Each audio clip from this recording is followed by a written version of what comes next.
Good morning, Olive Branch family, and welcome to our online service. We're so glad that you're able to join us. It's just been an amazing series, The Chosen, Hope for the Broken, that we've been in this month and a half. And I hope you've been following along in the messages as well as the episodes. And we encourage you, if you haven't, not a problem. Go into it, dive into season 2. It's amazing what God's been doing through this series, and we encourage you to continue. On that note, we also have our Christmas initiatives happening here at the Olive Branch, and it's been so great to see what God's doing here at the church, and Christmas coming up so soon. We got a lot of great ways where you can serve and give back. So a couple things next week is our World Vision Sunday. You're going to see a couple more announcements according to that later on after the service, so we encourage you to stay back, but that's next Sunday. And then our Christmas shoeboxes, the Operation Christmas shoeboxes, are out now, so we encourage you to grab a box and pack a box, and we can impact not only our community but those outside globally. So we encourage that for you. Last year we did about 370 boxes. Goal is 400, and I think we can reach 400. I think we can do way better. So church, we encourage you to come out, grab a box. If not, you can do one online as well. So we encourage that. But let us know if there's any way we can help you. Visit our website, www.tob.ca/branchout. So that's all for me. Let's enjoy the message. But we got a worship team that's going to lead us in worship. Have an amazing Sunday. God bless you. And we'll see you soon, hopefully in person. God bless.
in a series that's based on The Chosen, and it's been a fantastic series in terms of just helping us to see Jesus and then see the people that he encountered and how he changed their lives. Now, this particular session is found in episode 4 of season 2, and it's about the day when Jesus met somebody at a pool. Guy had been paralyzed his whole life. So this is going to be fascinating. I think it's going to be really helpful for us. Lots of questions about healing. So let's start here, okay? You know that there are other Ken Davises out there that are way more famous and so on. There's a Ken Davis barbecue sauce. There's a Ken Davis who's a super ager. He's 72 and he's entering into a bodybuilding contest. That's not me, by the way. And then there's a comedian and great speaker by the name of Ken Davis. He's fantastic. I've heard him. It's really, really funny. So he talks about being on kind of this marathon tour, of the United States, 46 days straight and so on. So he's on a flight. He's got to catch a flight from Portland, Oregon to Florida. And so he has to get on this flight. It's 5 o'clock in the morning. So he buys a copy of USA Today. For those of you who don't know what that is, that's actually printed form. I'm not sure if you ever encountered that, but it's a paper. So he puts it on his plane seat. He realizes he's going to be too tired to read it. So he puts it on the seat of his plane, sits on it, and buckles himself in. He says, I was almost asleep when the guy next to me tapped me on the shoulder, pointed at the paper, and he says, are you reading that? Now, Ken says, in typical fashion, he says, I don't think you ought to let people fall into the stupid pit all by themselves. So I asked him, what did you say? And so he said again, are you reading the newspaper? So I unbuckled my seatbelt, turned around, turned a page on the paper, and then sat back down, and I said, yep, I'm reading it. I'm doing the crossword puzzle. Now, we all ask dumb questions at points in our lives, questions that we sometimes don't even think too much about. Jesus asks a question to this guy, obviously bedridden, paralyzed, sitting by this pool, been there for a long time. Very odd question, at least it seems that way. And he says, do you want to be healed? Do you want to be healed? Now, what The Chosen does so well is kind of build a story around these kinds of things. And the guy that Jesus talked to, they give him a name, Jesse. And he's been lying by this pool for 38 years. It shows at the very beginning him falling out of a tree as a kid, being paralyzed. And then it shows his brother, Simon. And then this sort, like the disciple, Simon the Zealot, and it portrays Simon as his brother.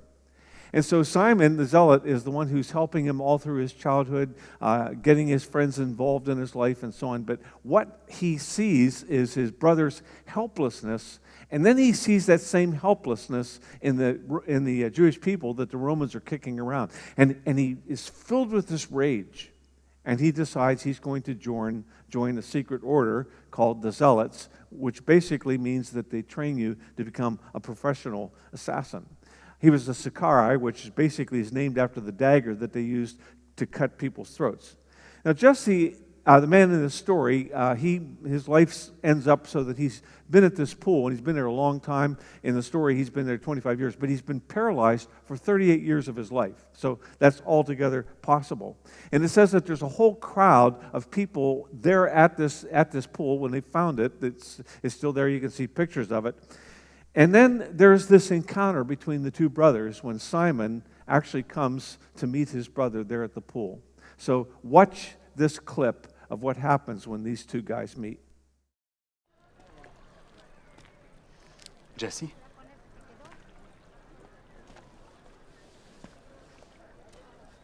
I'm your brother, Simon. Do you remember me? Simon? Your hairy brother. They told me I could find you here. Uncle Ram at Abba's funeral.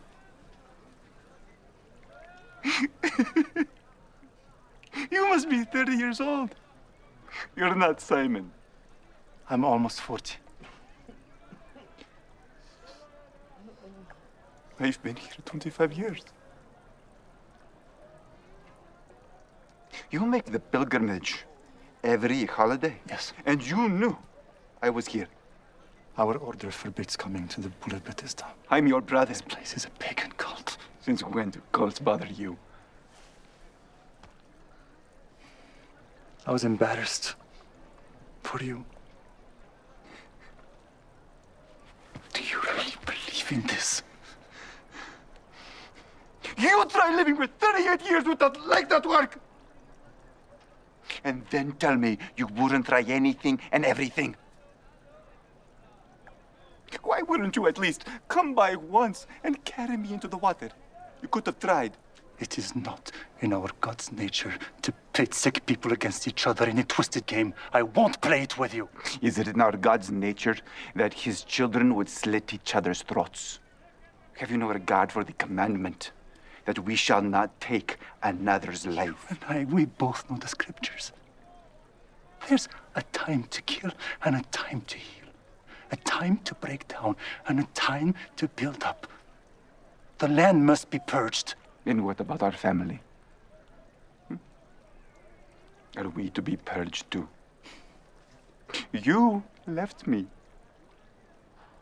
You left all of I us. left you to save you. Do I look saved to you? Now, the question that you and I have to face is ultimately this same question. And I want to talk a little bit about that today. Do you want to be healed? Do you want to be healed? Do you want to be a whole person? Powerful question, because I don't think we think about it all that much. Now, the obvious answer to Jesus' question when he asked this guy, do you want to be healed, would have been, well, yes, of course I want to be healed, okay? I've been laying here all this time. I've been paralyzed for all good bit of my life. I want to be healed. But listen to what actually happens in the story. Let me read the account for you. Afterward, Jesus returned to Jerusalem for one of the Jewish holy days. Inside the city, near the sheep gate, was the pool of Bethesda with 5 covered porches. Crowds of sick people, blind, lame, or paralyzed, lay on the porches. And one of the men lying there had been sick for 38 years. When Jesus saw him and knew he had been there for a long time, he asked him, "Would you like to get well?" "Well, I can't, sir," the man said, "for I have no one to put me into the pool when the water bubbles up. Someone else gets there ahead of us." And Jesus told him, "Stand up, pick up your mat, and walk."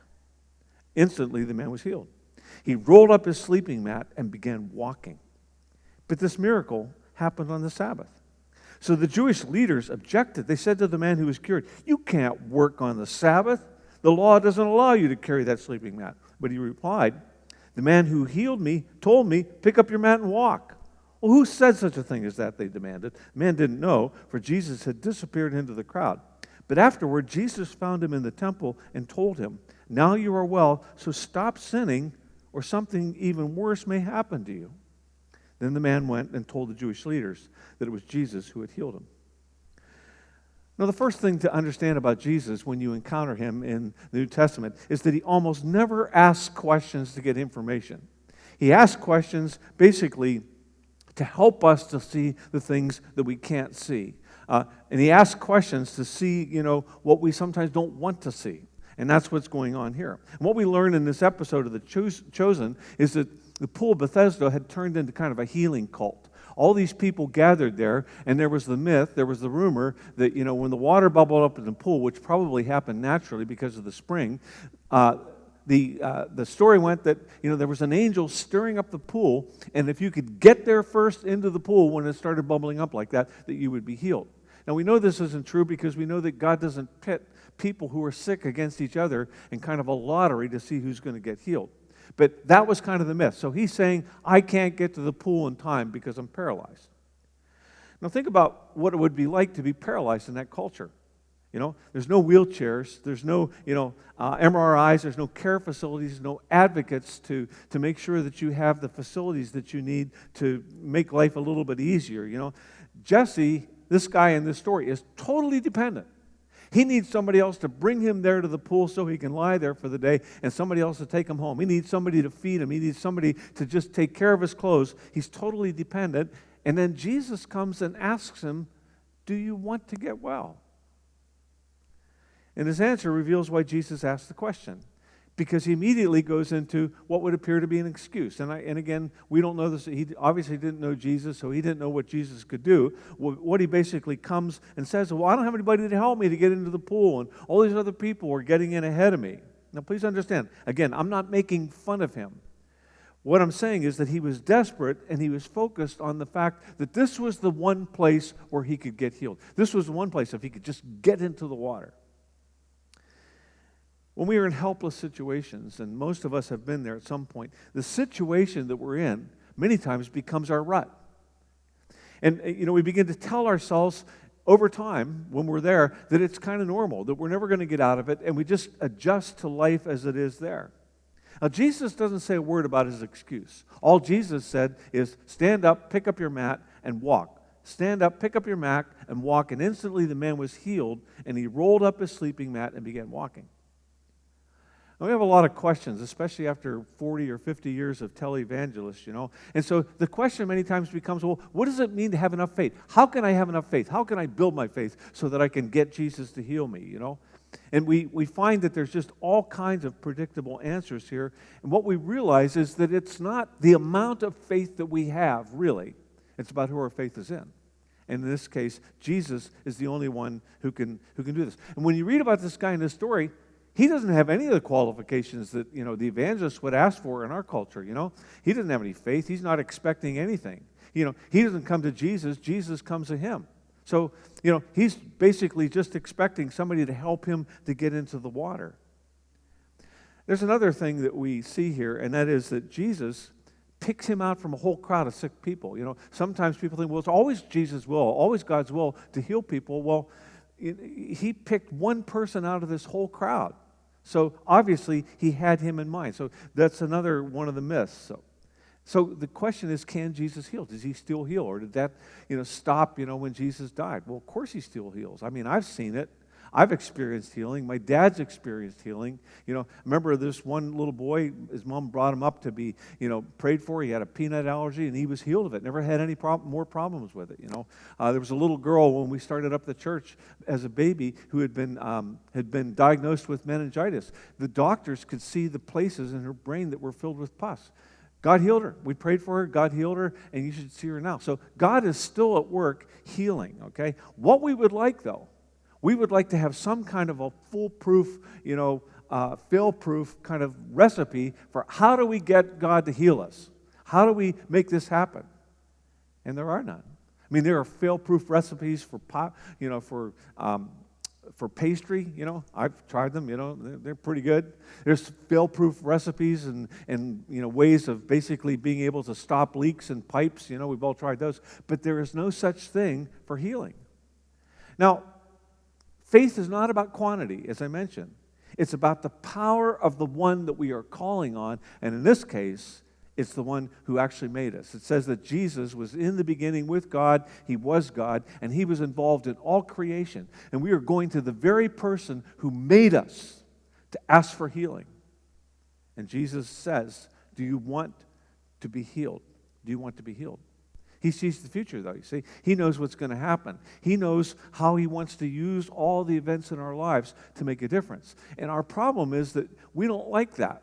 We want to be in control. We want to be able to say, I'm going to do this, I'm going to do this. There's a special prayer and a way that I hold my body, and he's going to heal me. It's like we would like it to be kind of more like a vending machine, but it's not. It's one person, God, healing another person, which is us. Now, I want to spend some time on this question that Jesus asks as the story continues. Do you want to get well?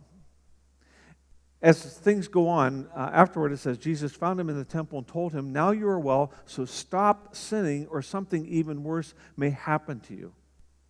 Now, I don't think Jesus is at all saying, yeah, well, sin started this whole thing in the process, that's why you were paralyzed. It's not what he's saying. He's just basically saying that there are things that are worse than being paralyzed, that affect our souls, and our souls live on forever.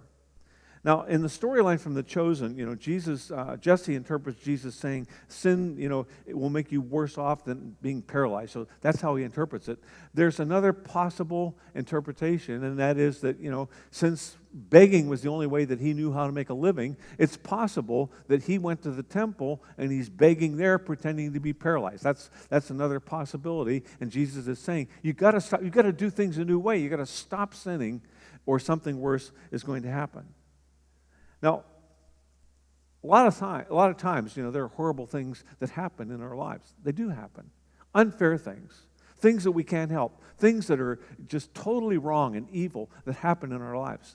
But the problem is that they can become excuses for not doing anything. The behavior and addictions and habits and lifestyles we lived in, become the reasons for why we're there and why we need to stay there. Instead of understanding that there is a God who heals us, and He doesn't just heal our bodies, He heals our emotions, He heals our hearts, He heals the things that have done all kinds of damage to our lives. Now, you're thinking maybe, Ken, that's crazy. Why would anybody want to stay in pain and disability? Well, people fake being disabled so they didn't get money from the government, right? So it's not totally unheard of. But sometimes, you see, being healed, being a whole person, means taking on the responsibilities of being a whole person. Think about this guy, okay? It meant that he was then going to have to get a job. So he's been paralyzed for 38 years, which means that he's probably in his mid-40s. He's got to, figure out how to get a job. He's got to figure out, where he's going to live. He's got to figure out how he's going to cook his own food, how he's going to carry on with his life. And so it may be easier to just say, you know what, I'm going to fake being paralyzed, so that I don't have to take this on. And honestly, some of the most amazing people I've ever seen have had to, persevere in incredible ways because they've been facing challenges that are just horrible and daunting, but they've persevered through it. And I'm telling you, they've become amazing people in the process of doing that. Think about Paul the Apostle. He loved being free. And yet it says he tells us in the book of 2 Corinthians that he somehow acquired some kind of an illness that I'm guessing made him dependent on other people. And so he pleaded with God 3 times, said, please heal me, please heal me, please take this away. 3 times God said, no. He said, my strength is made perfect in your weakness. When he was arrested and put in a Roman prison, that kept him in. He wanted to go and visit the churches. He wanted to help them to grow. He wanted to, see them face to face and talk to their leaders and coach their leaders. And he couldn't do that. Like, he's jailed up. And so he's forced to write letters. And what that means is that we now have the New Testament. Who would have ever thought, if he would have told him, he would have never believed it. He said, your letters are going to be published millions and millions and billions of times, actually, for people, and they're going to read your letters, and they're going to know who you are. He would have never guessed that. To him, it just looked, I'm in jail. I'm in jail, and I can't get out. Jesse, this paralyzed man at the pool, was the one who had an excuse, but he wasn't the only one who had an excuse. His brother Simon had an excuse too. See, his excuse was he saw the helplessness, and he saw all the stuff going on, so he was going to fight them.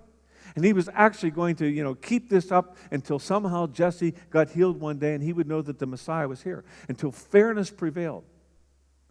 And just like any other terrorist, they all have excuses. They usually have a religious excuse, and it's kind of like, we got to kill off the infidels if God's going to get His will done. And they are willing to stake their lives on this. And so was he. Like, that was his intent, to basically die, setting Jerusalem free if he could. But Jesus taught us to love our enemies, not slit their throats. And so it's a whole new paradigm. And it's actually harder to actually go and do that than it is to get revenge. And the religious leaders had an excuse too. I mean, you look at them, and they see this miracle, like it's plain that this guy was lying there paralyzed and now he's walking. And what do? They say, you shouldn't be walking, you're sinning by walking. You're working on Sabbath. Did you totally miss this? And their blindness, they thought they were protecting the Jewish people and that they were protecting morality and that they were protecting the law of Moses. They were just blind. That was their excuse. And they could have been healed. What you find out as you begin to look at life, and this is true of all 3 of these, So the question is, do you want to live as a whole person? And we can either choose to do that, or we can go south, make excuses. Well, I don't have anybody to get me into the pool. Well, who's going to take care of, all the infidels and so on if I don't do it? Who's going to keep the people moral if I don't keep them moral, make sure that they obey the law? See, we all have excuses about why we don't necessarily want the wholeness that Jesus offers.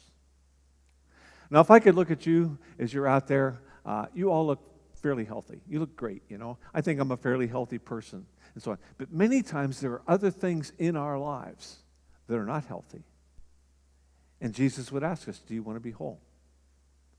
Nobody can see that you've got a problem. Nobody can see that you're suffering. Nobody can see the things that are keeping you back from being the person that you ought to be. But He can. He sees out through time. We can't see the things that are many times going to shut us down and take us off mission. We can't see them, but He can. And the question that He asks is, do you want to be whole? The question that has rung down through the halls of time. Do you want to be whole? Do you want to be healed? Do you want to be a whole person? It could be this morning that you need to be healed. Maybe your parents' divorce blew up life as you knew it, and the sadness and the anger and the sense of loss have put you on a mat by a pool. Nobody can see you. Nobody can see your heart, but that's where you are.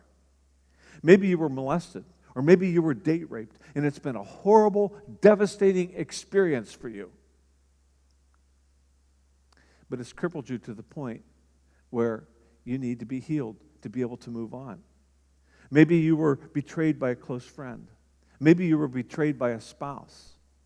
Maybe all the stress and the anxiety got to you in the middle of all the COVID and everything like that, and you turned to alcohol, or you turned to drugs, or you turned to prescription drugs, or you turned to online dating, or whatever it is. And so you're kind of in that, and it's a path that's leading someplace, but it's not leading someplace good. And you need to be healed. Jesus asks you, do you want to be whole? It could be that, your solution to the fear that you've gone through, is to just shut everything down and stay home. And it seems safe and it seems predictable and so on. And you have everything under your control. Like if you stay in your house, you've got it all under your control. And maybe that's the deal for you. You want to control everything. You want to control everything in your environment. But the problem is that affects a whole bunch of other things in your life. And Jesus asks the question, do you want to be healed? Do you want to be whole?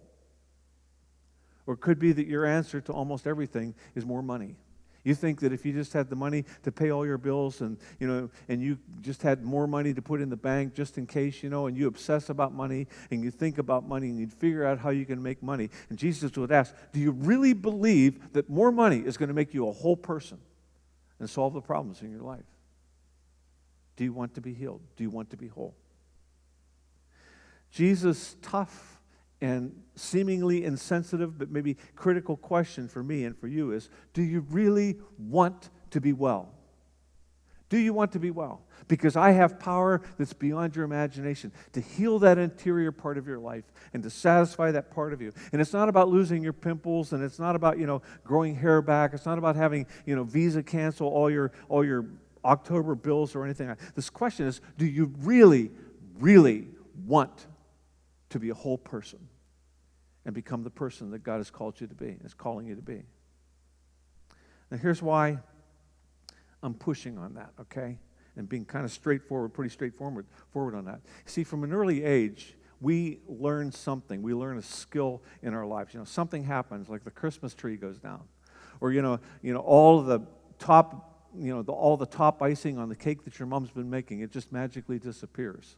Or, there's cornflakes and maple syrup in the dog's dish, or whatever. I mean, all your dad's ties have been flushed down the toilet. And so, they ask the question, like, well, who did this? And our response is, well, it wasn't me. Not me. It wasn't me. It must have been somebody else. Some other mysterious person did this. And this comes naturally. God's searching for Adam and Eve. Adam, Eve, where are you? Did you eat from the tree that I told you not to eat from? And Adam says, well, it wasn't me. It was this woman, The woman says, well, it wasn't me. It was the snake. And it's just this making excuses and blaming. Now, we outgrow this as adults, right? Well, actually, we don't. We just find better excuses, It's alive and well in this world. And I'll tell you, in our world system, like, everybody is on track to become a victim if they want to be a victim. I mean, we milk this stuff to death. It wasn't my fault. My parents screwed me up. My school screwed me up, All my environmental things, they all screwed me up, and I'm a mess because of that. We have something to blame our lives on. And what happens is, unfortunately, our unwellness is propped up. I'm a victim. It wasn't me. You'd be angry too. And there are all these excuses it's all propped up on.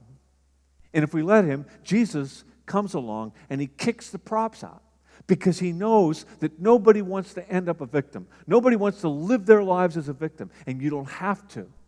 But the question is, do you want to be whole? And Jesus' question maybe for us would be, well, you know that the weed isn't helping. You know that the wine isn't helping you get better. You know that the controlling and critical attitude is hurting you and your relational world. You know that your parents' divorce is history. Why would you stay on a path that leads nowhere? It's going to lead you deeper and deeper into pain. You know that no addiction ends well. You know that no, relational patterns that hurt other people end well. Why are you still here? That's the question that Jesus asked this guy in this clip. Why are you still here? Take a look at this clip and see this encounter between Jesus and this man.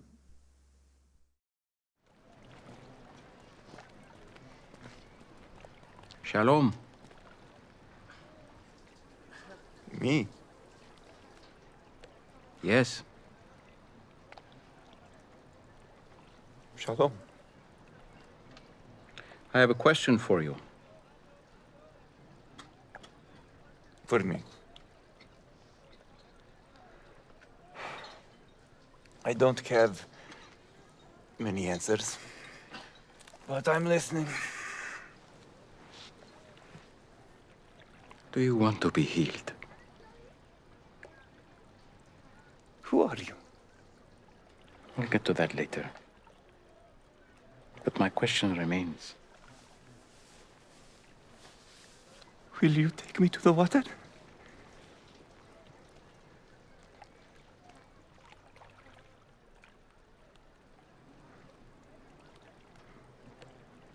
Look, I'm having a really bad day. You've been having a bad day for a long time.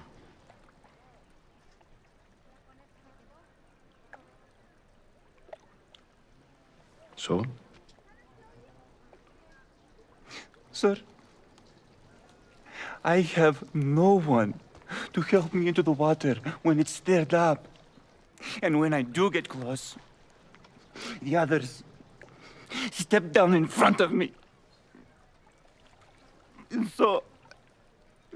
Look at me. Look at me. That's not what I asked. I'm not asking you about who's helping you, or who's not helping, or who's getting in your way. I'm asking about you.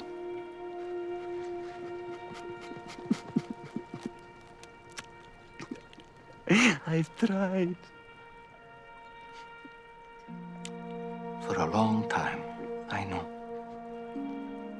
And you don't want false hope again, I understand. But this pool, it has nothing for you. It means nothing. And you know it. But you're still here. Why?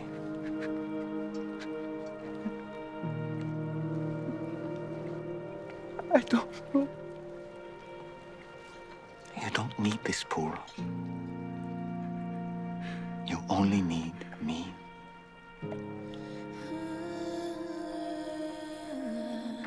So, do you want to be healed?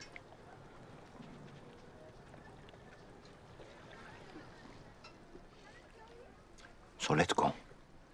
Get up, pick up your mat, and walk.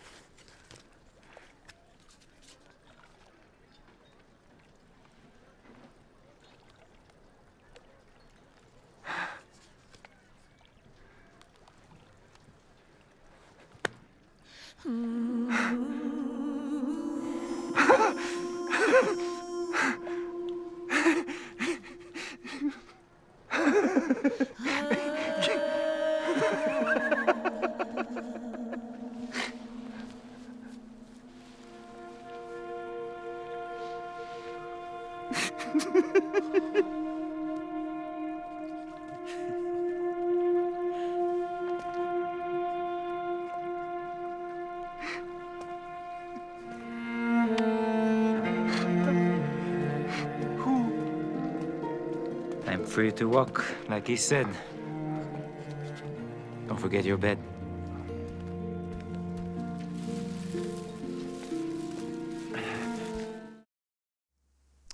Now some of you have come from backgrounds where, the devil gets blamed for this stuff, And devil is certainly involved, but what he does, the devil is more involved in making excuses, creating lies. And it promises to make us feel better, but it doesn't make us feel any better. To be a victim is mean you're trapped. You're not getting out of that trap. And it makes sense that Jesus would, in essence, ask, will you leave your excuses? Will you leave your excuses behind? In our world, I think you know this, we've talked about it before, the queen mother of all excuses in 2024 is COVID-19. It was tough, and the whole world experienced it, and everybody experienced something bad because of it. Some of you got it. Some of you had people, friends that died from it. There's just all kinds of things that happened. It affected, the economic system. It shut down our world. So it happened. It's happened. It's a reality.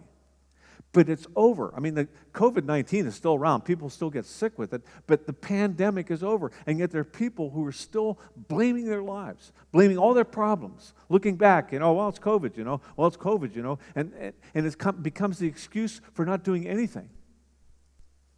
And Jesus would ask, I think, is that really where you want to be? Do you want to blame your whole life on something that happened 4 years ago? And if you've given your life to Jesus, you need to know that there are some things that COVID didn't change. It didn't change God, didn't change his plan for this world, didn't touch his power. It didn't change Jesus' mission for this world, and it didn't change his calling on our lives to be servants, to engage and not sit on the sidelines and be victims. And you can do that. You can sit on the sideline. And if you're an atheist, it makes sense, okay? Because you don't believe that there's anything beyond. We believe that our lives continue on for millions of years beyond this point and further than that. We believe that there's a forever. We believe that how we live here and the difference that we make matters forever. And that's what you have to keep in mind. Jesus still has a mission. And that's what healing is about. Healing is not about us just being more comfortable in what we already do. Healing is about enabling us to accomplish what God wants us to accomplish with our lives. When Jesus asked Jesse to stand up, he was faced with a choice. He had to stand up and choose what his new future was going to be. Was he going to do that? I mean, he could have said, hey, it's a nice day, it's warm here. I'm just going to kind of lay here by the pool and tan a little bit, and I'll decide tomorrow whether or not I want to stand up, whether I want to move into life. And he chose that day to move into life. And in closing, I want you to think about how we sometimes get into lifestyles where it just becomes business as usual and we just keep on going, and then we get to a point in our lives where we're shocked to find out where we are. Such a thing in life in this world, in most continents, called a watershed point.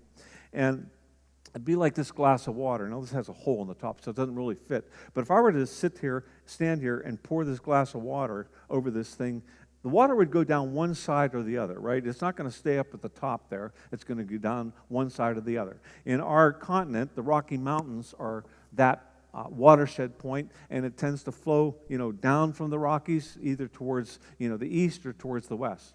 Now, what's interesting, if you look at North America, I know, bad picture, okay, but there are actually 3 points in the North American watershed. Just south of Calgary, there's a place called Cut Bank Pass. And if you stand there in that place and you pour out a glass of water, it will go one of 3 places. Honestly, it does. It will go into the Hudson Bay, or it will go into the Pacific Ocean, or it will go into the Gulf of Mexico via Mississippi River. Now, it sounds strange. And you would never see it when you're standing there. Like you're standing up there at Cut Bank Pass, and you see rocks, and you see mountains, and you see the scrubby brush and all this stuff, But honestly, if from that one place you pour out a bucket of water or even a glass of water, it's going to go into one of those 3 different places. Now, our problem in life is a lack of perspective. Like when we are standing at a point like that, we can't see the Gulf of Mexico. We can't see Hudson Bay, or we can't see the Pacific Ocean. We just see rocks, we just see stuff. And so many times we go through life, we make our decisions, and we just take this little glass of water, and we just pour it wherever. Okay, I'm going to make a decision here, and we throw the glass of water, and we just keep on going down through life. But what if you know anything about geography, is that, when you throw something, it goes into what looks like a mud puddle, and then from there it goes into what looks like a little stream or a creek and so on, and then it eventually keeps on going, and it ends up in this case, going down to the Mississippi River. Mississippi River, a huge river, you know that, and it gets, you get the Mississippi River going, and it will cut right through mountains, it'll cut through rock, and it will sweep whole houses away. We don't think about that when we're making decisions. You see, we just think, oh, it's a glass of water, glass of water, glass of water, but we don't realize that we tend to throw our glasses of water in the same direction, and then all of a sudden, we get down to where, we're not controlling the river anymore, we're not controlling the glass of water anymore, it's controlling us. And we think, well, I don't want to end up in the Gulf of Mexico, I'm a Canadian, I want to go to Hudson Bay, after all, I shop at the bay, I want to go there, but we're so far down the river because of all the decisions that we've made that we get beyond the point of making, decisions that are going to change the direction. We can't dam it up. And the only way to stop the direction that our lives are going in is the one that Jesus gave to this guy. He says, stop sinning so that nothing worse happens. In other words, you've got to make a decision about where you're going to make your decisions, how you're going to make your decisions, and make them in the right direction so that you end up where you want to be. That's the only way to stop something as big as like the Mississippi River. You've got to make your decisions in a different way. And that's what I want to challenge you to do. Take a look out at the direction that you're making your decisions in and make them in a different way. See, the truth is that, they're a conglomerate of all these decisions, and we don't think about it, but they form streams, and they eventually end up in places where we don't necessarily want to be. And if you find yourself headed in a place that you don't want to be, that's what you have to do. You have to start making your decisions in a different direction. And that's what Jesus asked this guy to do. That's what he asked him to do.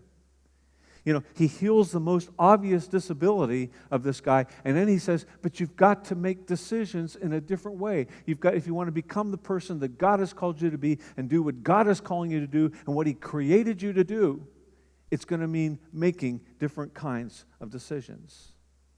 And that means that you got to hand in your victim status card. It means you have to stop making excuses for who you are and where you are in life. And you have to accept the responsibility for that as much as you can. And then ask God for the power to move in the right direction. No one is ever excited about being a victim. People hang from a balcony in a Spider-Man movie or a Superman movie, and it's kind of cool that he comes along and saves them. But we want to be the superhero, right? We want to be Spider-Man. We want to be Superman. We don't want to be hanging from a balcony by one arm waiting to get rescued. You don't want to be a victim. You want to be the person that God has called you to be, which is a person with the power of God in him. A person with a soul, a person who will live forever, a person who's a difference maker on this planet. We're not victims. We're not victims. Whatever our disabilities are, we are not victims. And I just want to ask you, okay, you all are making decisions about the glass of water. Where are you going to throw it? Where are you going to throw your glass of water? Where are you going to make your decisions? Who do you want to be? What do you want God to do with your life? What direction do you want your life to take? Make your decisions in that direction. And God will give you the strength to carry it off. Do you want to be healed? Let's pray.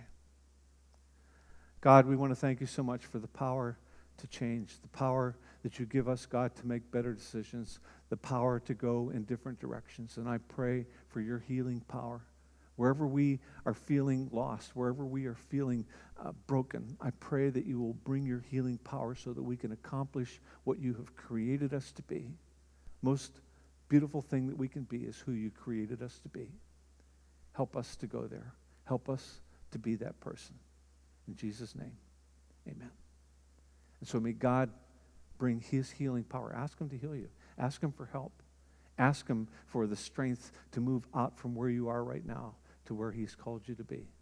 And he'll help. He's promised that he would. Amen.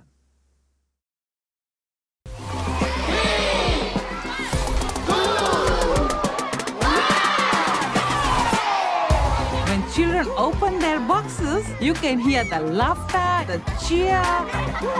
Jesus said, "Let the little children come to me." I want the children to know that Jesus Christ is alive, and he'll come into each and every heart that invites him. The mission of Operation Christmas Child is to share the gospel with children around the world. Because we bring gift to the children, the mothers and the fathers accepted the Lord Jesus Christ.